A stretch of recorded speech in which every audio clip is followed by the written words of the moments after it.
자, 오늘 말씀은 누가복음 9장 1절부터 17절입니다. 제가 읽겠습니다. 예수께서 그 12를 한자리에 불러 놓으시고 모든 귀신을 제어하고 병을 고치는 능력과 권능을 주시고 하나님 나라를 선포하며 병든 사람을 고쳐주게 하시려고 그들을 내보내시며 그들에게 말씀하셨다. 길을 떠나는 데는 아무것도 가지고 가지 말아라. 지팡이도 자루도 빵도 은화도 가지고 가지 말고 속옷도 2벌씩은 가지고 가지 말아라. 어느 집에 들어가든지 거기에 머물다가 거기에서 떠나거라. 어디에서든지 사람들이 너희를 영접하지 않거든 그 고을을 떠날 때 너희 발에 묻은 먼지를 떨어버려서 그들을 거스르는 증거물로 삼아라. 제자들은 나가서 여러 마을을 두루다니면서 곳곳에서 복음을 전하며 병을 고쳤다.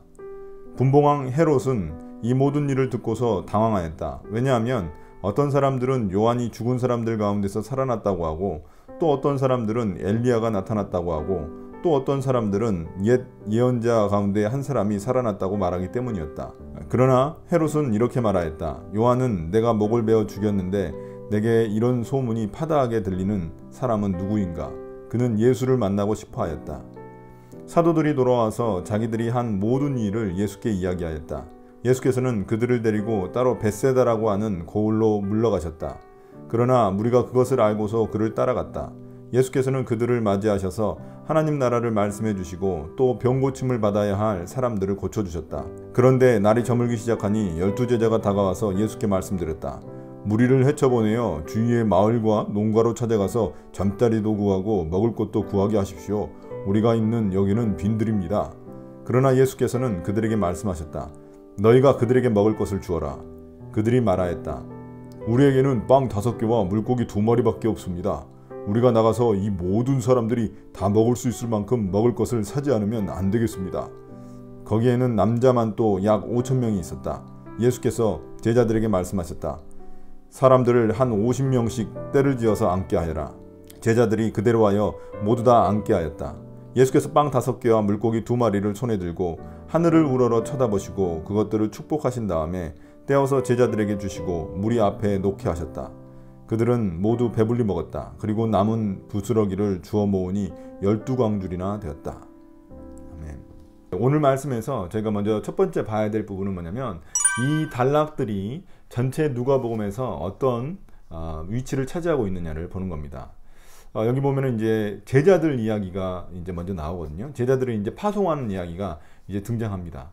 지금까지는 예수님께서 직접 어떤 기적들을 행하셨거든요. 이제 그 기적들을 이제 제자들이 봤으니까 이제 제자들을 예수님께서 직접 파송하시는 겁니다. 그 십자가에서 죽으시고 나면은 이제 그 모든 사역들을 누가 해야 되냐면 제자들이 해야 되거든요. 이제 제자들이 봤었던 사역들이 어떤 거였나요? 예수님이 복음을 선포하시고 또 하나님 나라를 이제 선포하시고 그리고 뭐 귀신 들린 사람을 갖다가 낫게 하시고 또 병든 사람들을 고치시고 이런 일들을 하셨잖아요. 그런 일들을 이제 제자들이 하게끔 되어 있는 겁니다. 그래서 제자들에게 이제 뭘 주시냐면은 1절에 보시면 병 고치는 능력과 권능을 주셨습니다. 그러니까 병 고치는 능력 그리고 권능.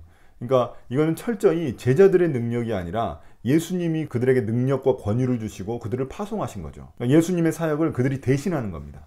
근데 이제 중요한 사실은 뭐냐면 다른 복음서에는 없지만 여기 이 누가복음에는 정확하게 표현하고 있는 게 뭐냐면 하나님 나라를 선포하고 있다는 겁니다. 그러니까 저자인 누가가 강조하고 있는 것은 하나님 나라를 선포하는 일입니다. 그러니까 하나님 나라가 임하였다는 그런 증거가 뭐냐면은 그 병 고치는 능력도 나타나고 또 귀신을 내어 쫓는 것도 나타나고 이런 것들이 나타나는 이유는 뭐냐면 하나님 나라가 이 땅에 선포되었기 때문에 그렇습니다. 하나님 나라가 이 땅에 왔다는 거, 이 하나님 나라가 예수님을 통해서 이 땅에 왔다는 것이 선포되었기 때문에 그 현상들이 일어나는 게 바로 이 귀신이 쫓겨나가고 병이 고침받고 이런 일들이 일어나는 겁니다. 그런데 이제 여기서 우리가 한 가지 또 질문을 던질 수 있는 거 뭐냐면 왜 제자들에게 그 선교를 떠날 때 여기 보시면은 뭐 지팡이도 자루도 빵도 은화도 뭐 속옷도 2벌씩은 가지고 가지 말라고 하잖아요. 그러니까 가장 최소한의 생활 필수품들만 가지고 다른 것들은 다 가지고 가지 말라고 하셨거든요. 왜 예수님은 제자들을 이렇게 선교 여행에 이제 파송하실 때 아무것도 가지고 가지 말라고 하셨냐? 이것을 우리가 좀 한번 생각해 봐야 됩니다. 여러분 어떻게 생각하시나요? 여기서 말씀하시는 것은 하나님만 의지하라는 겁니다. 하나님의 공급하심, 하나님이 자신들에게 이 공급하시는 그 모든 하나님의 능력을 신뢰하고 나아가는 겁니다. 그러니까 이거는 마치 인턴 기간과 똑같은 겁니다. 그러니까 지금 예수님이 하셨던 사역들을 다 보고 이제 제자들이 그것을 한번 해보라고 예수님이 보내시는 거거든요. 왜냐면 예수님이 이제 십자가에서 죽으시고 이제 이 땅에서 떠나시게 되면은 그 모든 일들을 제자들이 해야 되니까 먼저 예수님이 계실 때 그때 한번 해보라고 하시는 겁니다. 그렇기 때문에 그들이 이때도 하나님을 전적으로 의지하는 것을 배우지 못하면은 예수님이 떠나고 나서도 자신들이 이 주님을 전적으로 의지하는 것을 제대로 알 수 없죠. 그래서 주님이 떠나셨을 때를 고려해서 그들이 전적으로 주님을 의지할 수 있도록 아무것도 가져가지 못하게 만듭니다. 그리고 우리가 여기서 보자면은 그 제자들이 아무것도 가지고 가지 않았을 때 하나님이 그 공급하시는 그 모든 것들을 보면서 이 하나님 나라가 어떻게 작동하는지 이것을 갖다가 사람들이 볼 수 있습니다.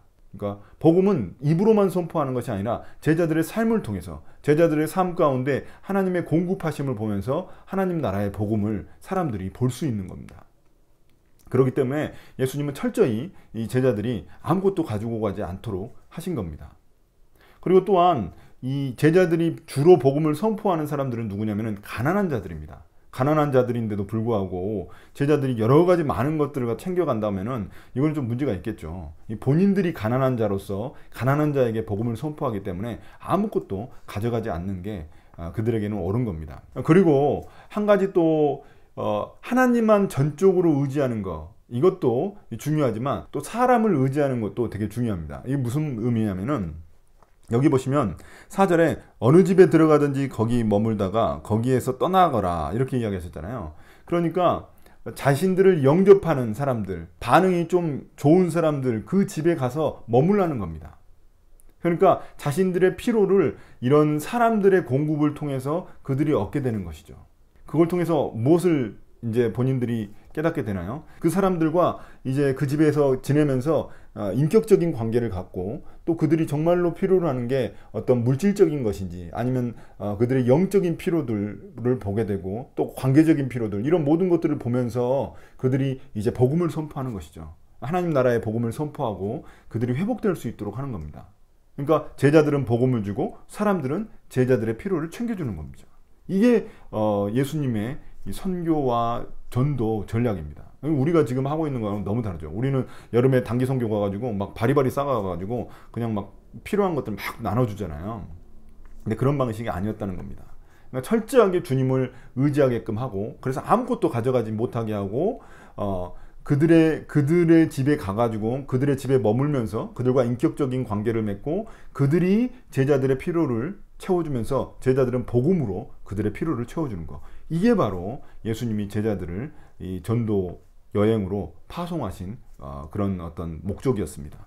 저는 이제 오늘 예수님이 제자들을 파송하시는 이런 본문을 보면서, 이 말씀을 보면서 가끔 이런 생각을 합니다. 목회자들이 설교도 잘하고 말도 잘하고 성격도 좋고 외모도 잘생기고 기타도 칠 줄 알고 정말 행정 능력도 너무 뛰어나고 이러면은 너무 좋을 것 같잖아요. 너무 부러울 것 같잖아요. 근데 그렇지 않다는 겁니다.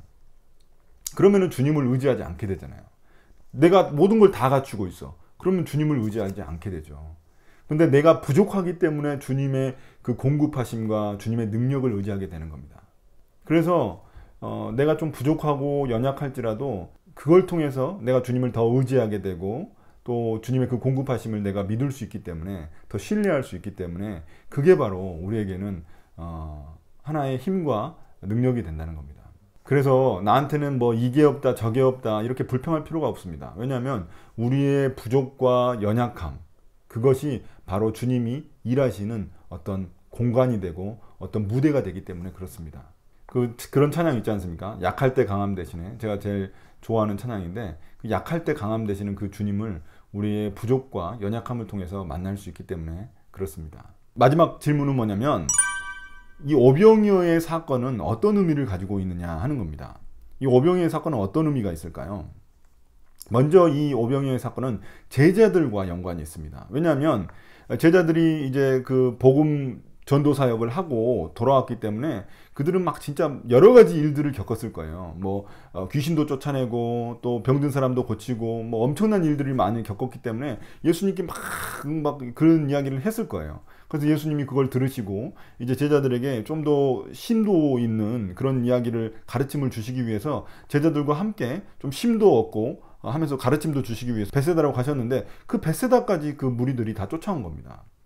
그런데 이제 그 무리들이 이제 왔으니까 어쩔 수 없이 예수님은 그들에게 이제 하나님 나라의 복음을 다시 한 번 더 선포하시고 또 병을 치유해 주시는 그런 사역을 하셨습니다. 그런 사역을 했는데 갑자기 이제 시간이 많이 흘러서 밤이 된 거예요. 이제 밤이 가까워지니까 이제 제자들이 그런 무리들을 생각하는 마음에서 이 대중들을 생각하는 마음에서 이제 예수님 이제 이 사람들이 빨리 이제 그 마을로 내려가 가지고 잠자리도 없고 좀 이렇게 먹을 것도 좀 먹을 수 있도록 해주는 게 좋을 것 같습니다. 왜냐면 여기는 완전히 빈들이라서 그들이 이제 마을로 빨리 내려갈 수 있도록 해주는 게 좋겠습니다. 이런 이야기를 했단 말이에요.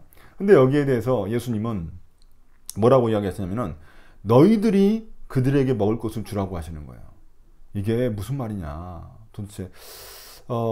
여기 이 지점에서 예수님이 제자들을 고려해서 하신 말이라는 것을 제자들에게 어떤 가르침을 주기 위해서 이 오병이어 사건이 있었다는 것을 우리가 좀 짐작할 수 있습니다. 그러니까 제자들에게 너희들이 먹을 것을 주라. 보통은 예수님이 모든 사역을 다 하셨거든요. 지금까지는 예수님이 모든 사역을 하셨습니다. 제자들은 관여한 일이 없었어요. 근데 여기에서 예수님이 제자들 보고 너희들이 먹을 것을 주라고 하시는 거예요. 이 제자들이 이제는 뭔가 이 예수님의 사역에 함께 동참하고 있다는 것을 의미하는 겁니다. 그래서 제자들에게도 어떤 책임감이 있는 것이죠, 여기에서.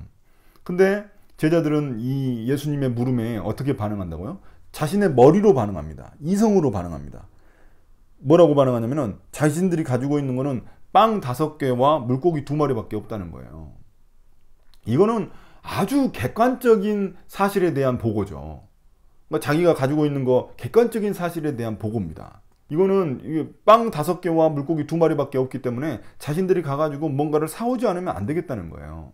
근데 예수님이 여기서 이 제자들에게 바라시는 거는 뭐였냐면은 제자들의 머리가 아니라 제자들의 이성이 아니라 제자들의 믿음이었어요. 믿음. 제자들이 여기서 보여야 되는 것은 그들의 믿음이었습니다. 왜 제자들이 이 믿음을 보여야 될까요? 그것은 뭐냐면은 자신들이 선교 여행 가가지고 주님의 공급하심을 받았잖아요. 예. 그들이 주님만 온전히 의지하기 위해서 아무것도 안 가져갔을 때 정말 주님이 그들에게 공급하시고 놀라운 일을 행하시는 것을 그들이 경험했단 말이에요. 그러면은 이제 예수님과 함께 있을 때 예수님이 이렇게 제자들에게 너희들이 먹을 것을 주라 이렇게 이야기했을 때 그들은 믿음으로 반응했어야 됩니다. 근데 그들은 앞에서는 선교여행에서는 그렇게 믿음이 작동을 했는데 이 오병이어의 사건에서는 믿음이 작동하지 않는 거예요. 예수님이 어떤 분이신지 알았다면은 그들은 예수님의 그 공급하심을 믿었어야만 합니다. 그래서 예수님께서 이 오병이어의 사건을 통해서 다시 한 번 더 예수님이 누구신지를 제자들에게 보여주시는 겁니다. 예수님께서 이 사건을 통해서 자신이 메시아이심을 다시 한 번 더 보여주고 계시다는 겁니다. 왜냐하면 가난한 자에게 복음이 전파된다고 누가복음 4장 18절에서 말씀하셨단 말이에요. 그 복음이 지금 이 가난한 자들에게 선포되고 있는 겁니다. 근데 이 복음이라는 게 그냥 영적인 어떤 의미만 있는 것이 아니라 실제 그들이 배부를 수 있도록 해주셨다는 겁니다. 이 복음이 선포됐을 때 여기에 있는 이 사람들이 배고파하는 굶주린 사람들이 먹을 수 있도록 해줬다는 겁니다. 이 가난한 사람들이. 얼마나 이 사람들이 가난합니까? 지금 빵 5개와 물고기 2마리밖에 없어요. 5,000명이 넘는 사람들인데 이 사람들이 빵 5개와 물고기 2마리밖에 없으면 얼마나 가난한 사람들입니까? 먹을 게 거의 없었던 사람들이에요. 이런 사람들에게 복음을 선포하시고 그 복음 선포하는 걸로 끝나는 게 아니라 직접적으로 그 복음이 어떤 것인지에 대해서 직접 보여주셨다는 겁니다. 물론 빵과 물고기를 배불리 먹었기 때문에 이게 뭐 엄청난 고급 음식은 아닙니다. 그렇지만 그들의 필요를 다 채워주셨다는 거예요. 그들이 배불리 먹을 수 있도록 해주셨다는 겁니다. 하나님 나라는 이렇게 풍요로운 나라라는 것을 지금 이 예수님께서 이 사역을 통해서 보여주시는 겁니다. 가난한 자에게 복음이 선포되는 거, 이거는 그냥 어떤 영적인 의미만 있는 것이 아니라 어떤 이 물질적인 세계에서도 분명히 이 복음이 작용하고 있다는 것을 보여주시는 겁니다. 우리가 그러니까 복음을 갖다가 그냥 어떤 영적인 구원으로만 착각해서는 안 되겠습니다. 이 복음이라는 것은 우리의 전 인격적인 그리고 우리 삶의 전 영역에 관여하고 직접적으로 영향을 미치고 있다는 것을 우리가 잊지 않아야 되겠습니다. 자, 여러분 오늘 말씀을 통해서 무엇을 여러분들 깨달으셨나요? 믿음이 무엇인지에 대해서 다시 한 번 더 생각을 해보게 됩니다. 저희가 어제 본문에서는 믿음은 기다림이다 라고 했는데 오늘 본문에서는 믿음은 모험이다 라는 것을 우리가 알 수 있습니다. 정말 이 믿음이라는 것은 우리가 뭔가를 던지지 않으면은 그 믿음이 실제 기적이 되지 않는다는 것을 우리가 알 수 있는 것 같습니다.